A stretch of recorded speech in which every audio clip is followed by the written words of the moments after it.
ओम नमः शिवाय। शिवपुराण महात्म्य विद्येश्वर संहिता अध्याय 19वां। पूजा का भेद। ऋषि बोले, हे सूत जी, आप हम पर कृपा करके पार्थिव महेश्वर की महिमा का वर्णन जो आपने वेद व्यास जी से सुना है उसे सुनाइए।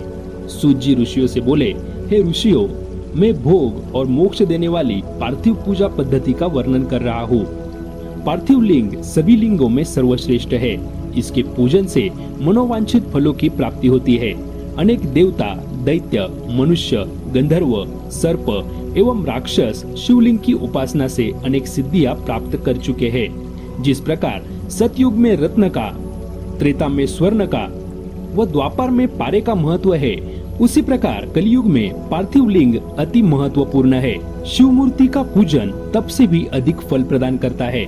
जिस प्रकार गंगा नदी सभी नदियों में श्रेष्ठ है एवं पवित्र मानी जाती है, उसी प्रकार पार्थिव लिंग सभी लिंगों में सर्वश्रेष्ठ है। जैसे सब व्रतों में शिवरात्रि का व्रत सर्वश्रेष्ठ है, सब दैवीय शक्तियों में दैवी शक्ति श्रेष्ठ है, वैसे ही सब लिंगों में पार्थिव लिंग श्रेष्ठ है। पार्थिव लिंग का पूजन धन, वैभव, आयु एवं लक्ष्मी देने वाला तथा संपूर्ण कार्यों को पूर्ण करने वाला है। जो मनुष्य भगवान शिव का पार्थिव लिंग बनाकर प्रतिदिन पूजा करता है, वह शिव पद एवं शिवलोक को प्राप्त करता है। निष्काम भाव से पूजा करने वाले को मुक्ति मिल जाती है। जो ब्राह्मण कुल में जन्म लेकर भी पूजन नहीं करता, वह घोर नरक प्राप्त करता है। अध्याय 20वां। पार्थिव लिंग पूजन की विधि।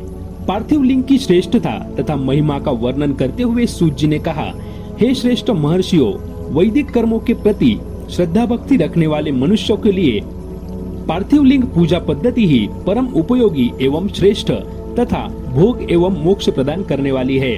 सर्वप्रथम सूत्रों की विधि से स्नान करे। संध्योपासना के उपरांत ब्रह्म यज्ञ करे। तत्पश्चात देवताओं, ऋषियों, मनुष्यों और पितरों को तर्पण करे। सब नित्य कर्मों को करके शिव भगवान का स्मरण करते हुए भस्म तथा रुद्राक्ष को धारण करे।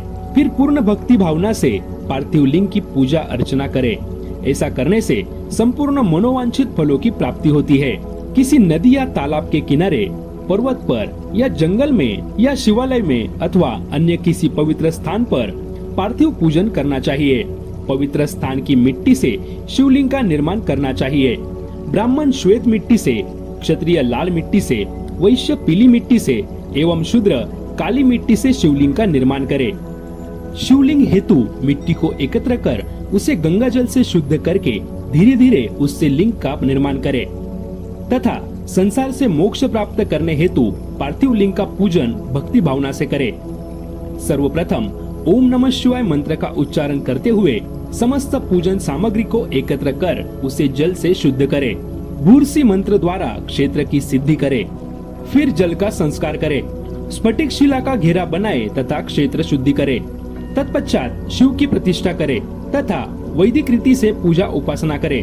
भगवान शिव का आह्वान करे तथा आसन पर उन्हें स्थापित करके उनके समक्ष आसन पर स्वयं बैठ जाए।